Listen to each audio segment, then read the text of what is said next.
pelo menos do que eu entendo sobre a igreja de Pérgamo, é muito interessante e é uma sequência daquilo que Jesus veio fazendo com relação às duas primeiras igrejas. Em Éfeso, na igreja de Éfeso, vocês se lembram que Jesus se apresenta como sendo aquele que carrega os 7 castiçais e as 7 estrelas na mão direita, né? Então, esses 7 castiçais e essas 7 estrelas significam a igreja, e ele caminha no meio da igreja. A igreja está à disposição, está sob a proteção, está nas mãos de Jesus. Certo? Primeiro ponto. O segundo ponto foi a igreja de Esmirna, que Jesus apresenta uma face do caráter dele de uma forma muito interessante, que eu não vi ainda nenhuma pregação chegar nesse nível que Jesus se refere a si mesmo, nas entrelinhas, como na igreja de Esmirna, porque ele não promete nada. Ele diz: você vai sofrer, vai continuar sofrendo, vai morrer sofrendo, e depois que você morrer, eu vou te livrar da segunda morte. Então, essa face de Jesus, ela não é simpática, ela não é atraente, ela não comove o Senhor. Mas ele apresenta essa face, essa maneira de tratar com a sua igreja. E agora, na igreja de Pérgamo, nós vamos ver, por essa linha de raciocínio que eu sigo, eu quero mostrar para vocês que Jesus, ele já se apresentou como aquele que tem o controle de todas as coisas, que tem o controle da igreja, que conhece as obras, que caminha no meio da igreja. Depois ele se apresenta como aquele que tem o direito, pelo que ele oferece, de requerer coisas extremas, inclusive até a própria vida, né? E agora ele continua dizendo que ele tem uma espada afiada nas mãos, uma espada de 2 gumes, que ele pode aprovar e reprovar. Por um lado ele pode abençoar, por outro lado ele pode amaldiçoar. Por um lado ele pode salvar, por outro lado ele pode condenar. A espada afiada de 2 gumes de Jesus. Então aí ele dá sequência para aquela exposição de autoridade e de poder que ele começa lá em Éfeso. É interessante, não é? Então, de forma que o Apocalipse, ele pode não ser apenas um livro de revelações futuristas, ou um livro de mistérios não revelados. Não, ele pode ser simplesmente também Jesus apresentando-se completamente, inteiramente, de uma forma pessoal, através dessas palavras. Eu vejo dessa forma.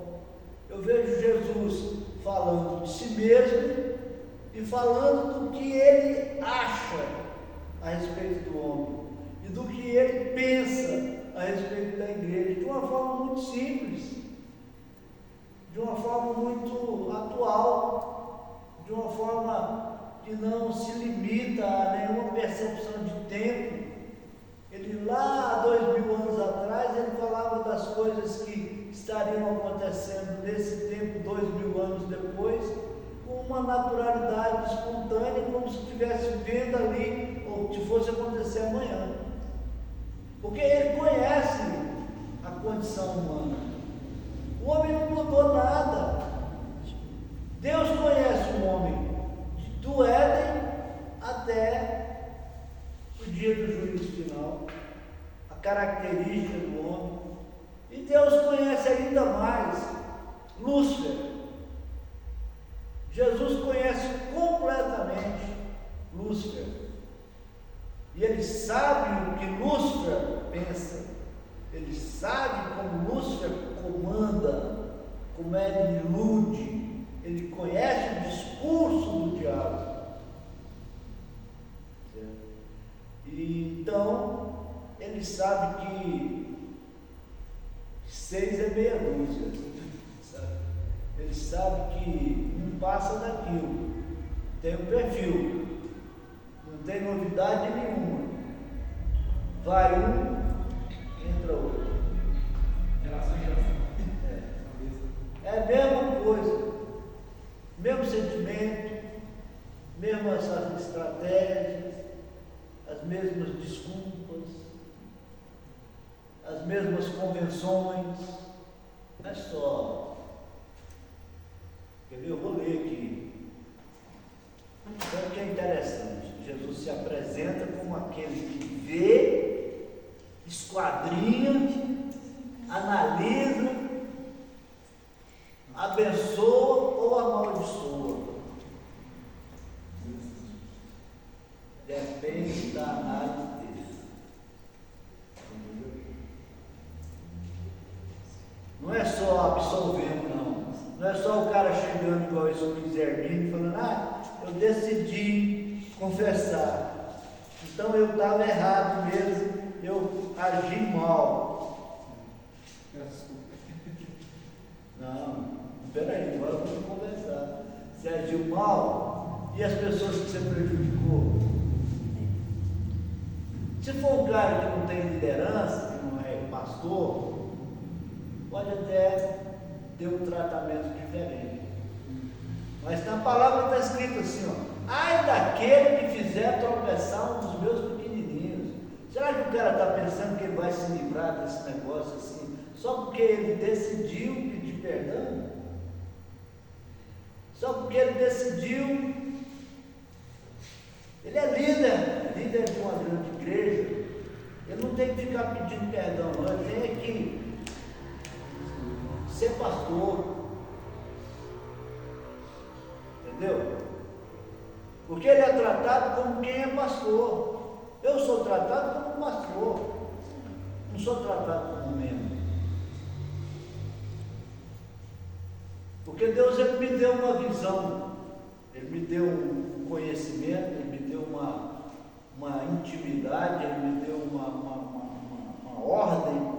Ele me preparou de uma forma diferente da que ele preparou o Babá. Ele me deu um conhecimento, de a quem muito é dado, muito. Então, meu querido, não é só chegar, fazer e falar, Pai, me perdoa. Então, a igreja de Pérgamo, ela me leva a conhecer esse Jesus, certo? Vamos ver aqui se eu estou certo, se você concorda comigo a partir do texto. Ao anjo da igreja de Pérgamo, escreva o seguinte, Apocalipse 2:12. Esta é a mensagem daquele que tem a espada afiada dos dois lados. E tanto ele abençoa como ele amaldiçoa. Tanto ele dá como ele tira.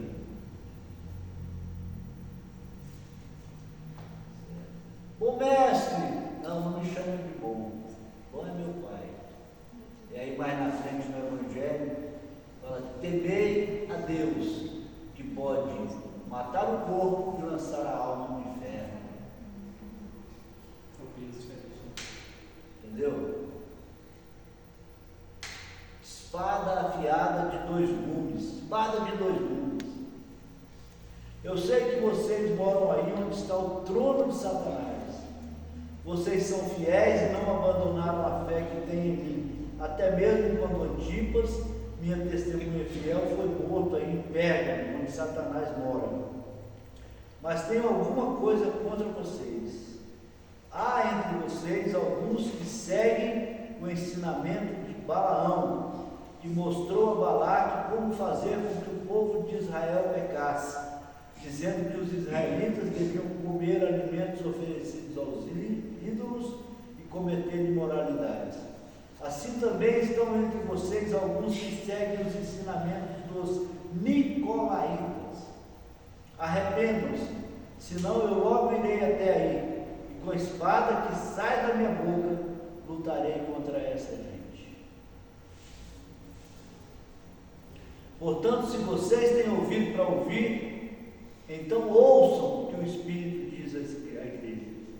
Aos que conseguirem a vitória, eu darei o maná escondido, e a cada um deles darei uma pedra branca, na qual está escrito um nome novo, que ninguém conhece, a não ser quem o recebe. Não é questão entre homem e homem. Não passa por análise, ou por aprovação ou reprovação humana. Nós precisamos estar atentos a essa espada afiada de dois gumes que está na mão daquele que no final das contas é o único que vai nos recompensar de alguma forma. Não adianta nada esses pastores aprovarem esse Luiz Hermínio, por exemplo, dizendo: ó, pastor, tu é homem de Deus, eu sempre acreditei em você, porque ele fez uma coisa que certamente eles não têm costume de ver e que não têm costume de fazer. Não é isso. A questão é o que Deus acha daquilo que a gente faz. O que Deus acha daquilo que a gente fala. Porque no fim das contas, esses pregadores que apoiaram, que foram cúmplices da atitude desse homem, eles não podem fazer nada por ele, a não ser lançar palavras tolas, sem critério bíblico, cumplicidade amistosa, coisa que Jesus não faz. O que Jesus faz é bem diferente. Ele vai lá no íntimo. Ele vai lá no íntimo, no nosso íntimo, no meu íntimo. E aí ele analisa. E aí ele corta. E aí ele corta ou alisa. E aí ele consola. É ele que faz. Então, primeiro, lá em Efésios, ele fala: eu tenho os 7 castiçais e as 7 estrelas na minha mão. Quando chega em Esmirna, ele fala: se você precisar de morrer, eu não vou ficar com dó de você, o que eu vou te dar é maior do que o que você vai sofrer. E quando ele chega em Pérgamo, ele está falando: não brinca comigo não, que eu sou aquele que abençoo e amaldiçoa. Eu sou aquele que julga. Ele julga. Muita gente fala que Jesus, nesse tempo da graça, não, ele está para julgar. Ele corta. Se alguém produzir fruto, eu limpo para que produza mais. Se não produzir, eu corto e lanço no fogo. É Jesus. E aqui ele está dizendo: eu tenho uma espada afiada de 2 gumes na minha mão. Não adianta você pensar que vai conseguir se justificar, se auto-justificar, ou se consolar com a opinião do homem, com a aprovação do homem. Porque a gente tem que resolver a coisa na mão dele. Porque é ele que vai te dar a recompensa. É ele que vai te dar a recompensa, a pedra escrito, seu novo nome está na mão dele. O novo nome é só ele que sabe. Você tem que agradar a ele. É diante dele que a gente precisa de prestar conta. O caminho de Balaão é uma coisa, uma prática no meio da igreja muito comum. Começou lá em 300, essa igreja de Pérgamo era data de aproximadamente 300 depois de Cristo. O que o Balaão fez, se vocês se lembram? Balaão, ele ensinou o inimigo de Israel a derrotar Israel. Sem usar força. Sem usar força, sem guerra, sem arma. Como é que ele fez isso? Confrontando, botando Israel, o povo de Israel, para confrontar a palavra. Confrontar a palavra. Ele disse, olha, bota os seus rapazes para casar com as moças deles, certo? As moças deles para casar, o contrário, vice-versa. E logo eles vão estar adorando outro Deus, e aí eles vão se enfraquecer. Então, é isso que nós vemos nessa igreja de hoje. É essa mesma prática que Balaão utilizou lá quantos mil anos atrás. Ainda vigora nos dias de hoje. As pessoas, elas pegam a palavra de Jesus, pegam o ensinamento de Jesus, pegam e traduzem. As pessoas não trabalham em cima do que Jesus fala, mas elas trabalham em cima do que elas pensam a respeito do que Jesus fala. Isso faz uma diferença muito grande. Em vez de eu pegar ali o radical da coisa, em vez de eu pegar ali a verdade absoluta, a temática de Jesus, eu pego o que Jesus falou e dou a minha pincelada, coloco a minha capacidade de entender, de adaptar, certo, às práticas desse tempo, e aí então eu falo a respeito do Evangelho. Isso é muito diferente de falar a respeito do que Jesus falou. Jesus falou, olha, aquele que não negar pai, mãe, aquele que não tomar a sua cruz, não, é Evangelho da graça, certo?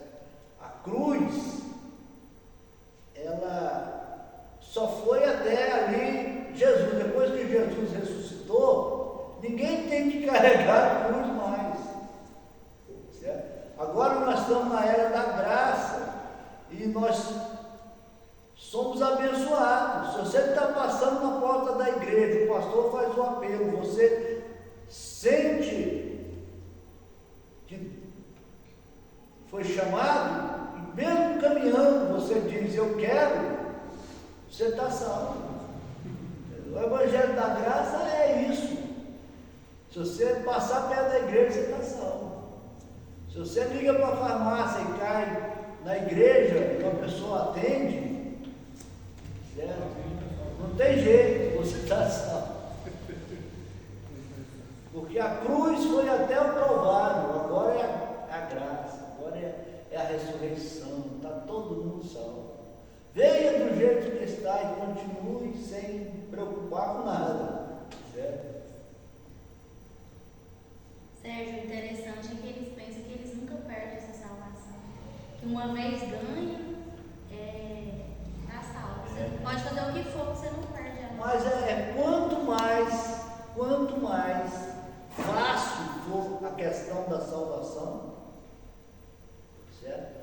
Mais popular essa estrutura religiosa se torna. Você quer ver? A gente tem um tempinho, eu vou fazer uma análise para você. A Igreja Católica começou justamente nessa época, nessa época, 380, foi que assinaram ali, então, de Teodósio I, assinou a oficialização do cristianismo como a religião oficial do Estado. Então ali eles criaram uma doutrina, e nessa doutrina, mais na frente, eles acrescentaram o purgatório. Ou seja, quem participasse dessa doutrina oficial de Roma, que os reis haviam oficializado o cristianismo, eles poderiam comprar o perdão do pecado com seus dinheiros, com o seu ouro, mas se não fosse suficiente, essa pessoa iria para um lugar chamado purgatório, e ali no purgatório ele passaria um tempo e iria dali para o céu desfrutar da salvação. Quer dizer, não tinha dificuldade nenhuma, era só a pessoa participar da igreja que ela iria para o purgatório, na pior das hipóteses, certo? Se ela não comprasse um frango no leilão, ou não comprasse um porco, ou não desse um dízimo, mesmo assim, no final das contas, ela ia para o purgatório e de maneira nenhuma deixaria de ser salva, de estar no reino dos céus. Por quê? Porque a cruz ficou no Calvário. Agora é a graça.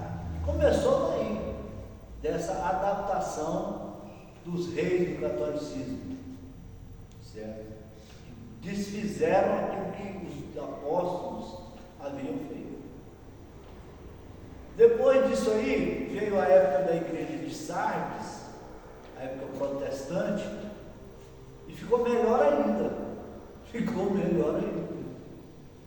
Certo? Nós vamos estudar isso a seguir, mais na frente.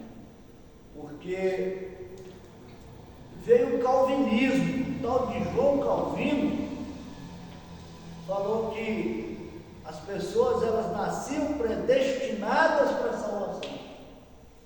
E aquele que nascia predestinado para a salvação, independente do que ele fizesse, ele não perderia o direito da salvação. Melhor que o purgatório. Não é todo mundo, não. Alguns que nasceram predestinados. Alguns que nasceram predestinados, é todo mundo, na verdade. Então tinha uns que eram predestinados para ser salvo, e os que não eram predestinados para ser salvo eram predestinados para ir para o inferno. Mas isso é a parte do cristianismo que tem mais quantidade de pessoas, do protestantismo. Tem a igreja católica, depois calvinistas. O irmãozinho quer fazer uma pergunta, fazia. Na verdade não é uma pergunta, mas tipo assim, por que você não tira logo, por que na religião católica ela não tira logo o inferno? Porque se vai para o purgatório, que não vai ficar rezando, que não vai ficar rezando para ir para o céu, para saber a existência de Deus, aí quem que vai ter ir para o inferno? Pois é, ninguém quer ir para o inferno e ninguém vai para o inferno. Por isso que todo mundo gosta de lá.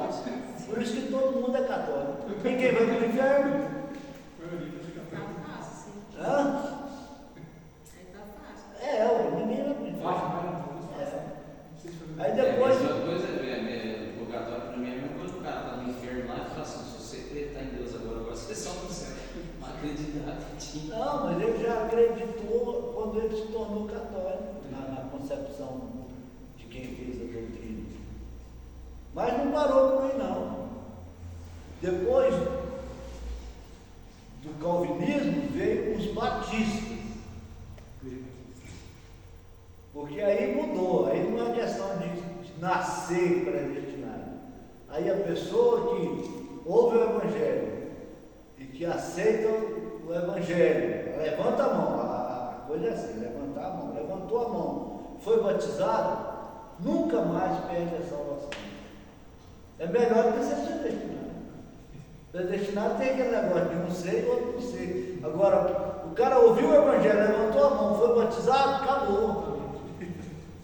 Acabou, está no céu. Isso é melhor do que purgatório, é melhor do que calvinismo, melhor do que a teoria do batismo é melhor do que. E eles vão só melhorando.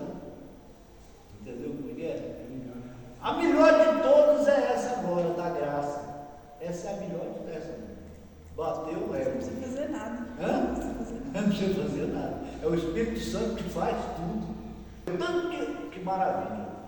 Você vê o tanto que Jesus trata a igreja hoje, ou tratava já naquele tempo que ele falou para o João escrever essas coisas nesse livro, o Apocalipse.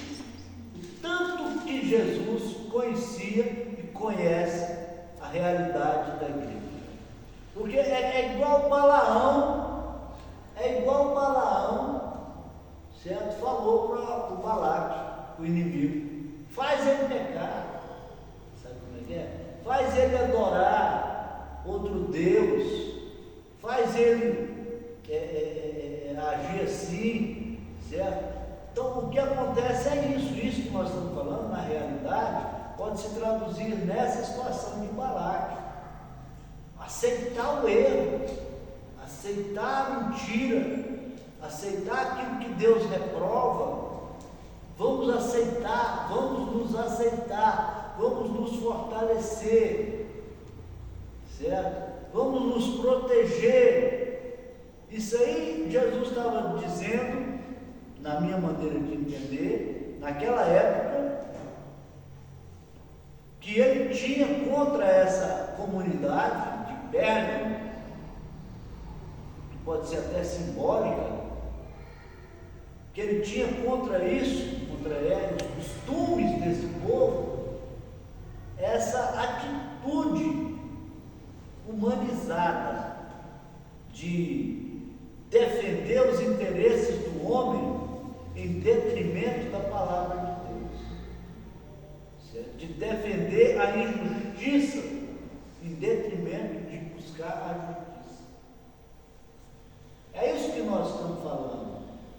São pessoas que estão na liderança da igreja, certo? Fazendo o que o Balaão aconselhou Balaque levar, induzir Israel ao erro. Você entendeu? Então as pessoas, elas estão induzidas, elas não estão buscando a opinião de Deus, da palavra de Deus, da justiça de Deus. É meu amigo? Então não vai preso. Entendeu? Não vai tomar. Agora você pega essa palavra de Jesus. Vocês aceitaram a mensagem de Balaão, vocês aceitaram a mentira, vocês aceitaram desfazer da palavra de Deus, vocês aceitaram menosprezar a palavra de Deus, vocês aceitaram humanizar a situação de vocês, viver o instinto de vocês, se acasalarem com outras mulheres contra a palavra. Vocês aceitaram tudo, o mundo, certo? Olha se não é a mesma situação que nós estamos comentando aqui. Olha se Jesus não tinha o conhecimento da causa. A faca de 2 gumes na minha mão. Então o que é essa faca de 2 gumes? Certo? Essa faca de 2 gumes é, de um lado ele absolve, de outro lado ele pode condenar. Ele não é bonzinho. De um lado ele faz justiça, do outro lado ele absolve. De um lado, entendeu? Tem um texto em Hebreus capítulo 4, versículo 12. Hebreus Hebreus 4:12, fala assim, ó. É mais cortante sobre a espada de 2 gumes, é mais cortante do que o punhal mais afiado, a palavra, né? E corta rápido e profundo em nossos pensamentos e desejos mais íntimos. Quem é que esconde alguma coisa no trem desse? Mostrando como realmente somos em todos os detalhes. É apta para dividir a alma do espírito. Você já pensou o que é isso? Essa espada de 2 gumes de Deus? Ela vai lá na profundeza e divide a alma do espírito. Mas, entendeu? Ela separa pensamento. E aí, Jesus tem a espada afiada de 2 gumes na mão. A quem devemos temer, né? E não adianta, porque buscar a cumplicidade humana, participar desse sistema adulterado em favor do homem. A gente estava falando da facilidade de salvação a partir do purgatório. Vocês entenderam a sequência de facilitação? É o purgatório, depois veio a predestinação, depois veio o batismo e agora é o Evangelho da Graça, que liberou geral. Entendeu? Liberou geral. No arraial de Israel, certo? Eles começaram a adorar outros deuses por causa da prostituição. E aí o que aconteceu? Enfraqueceu o povo. Aquele povo que vencia todo mundo, que ia destruir o tal do Balaque, enfraqueceu.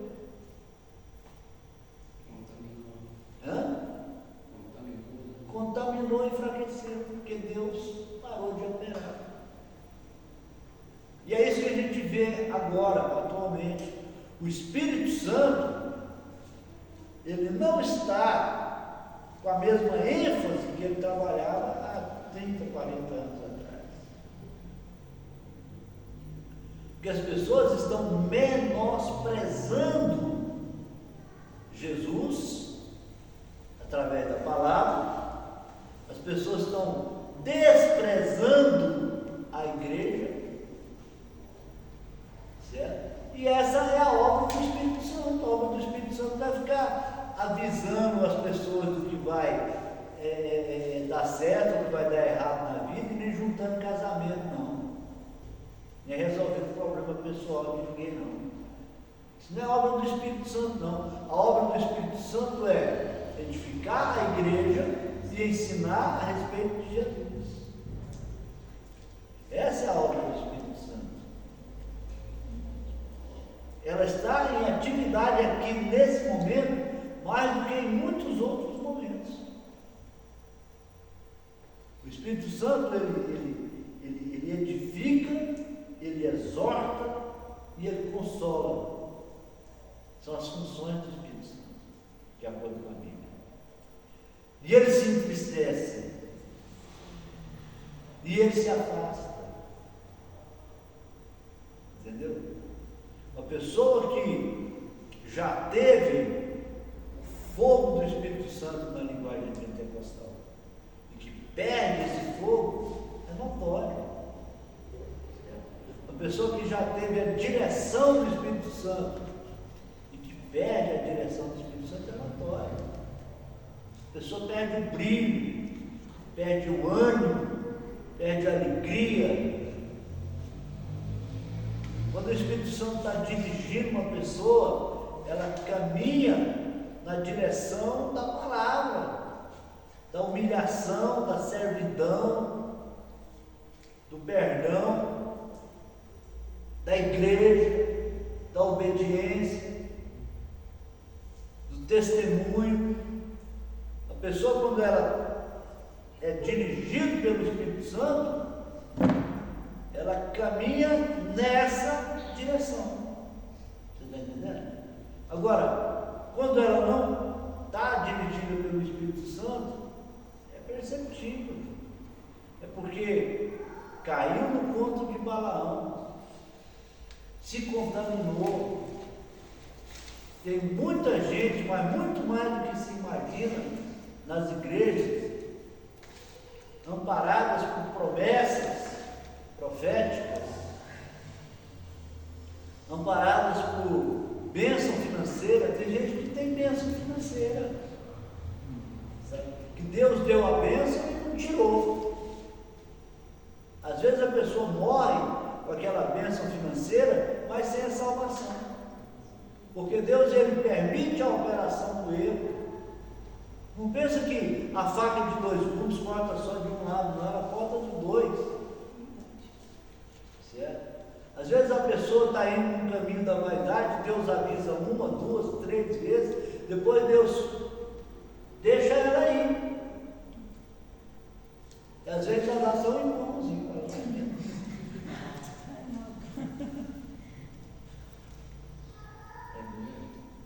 A coisa não é brincadeira, a faca é de dois gumes.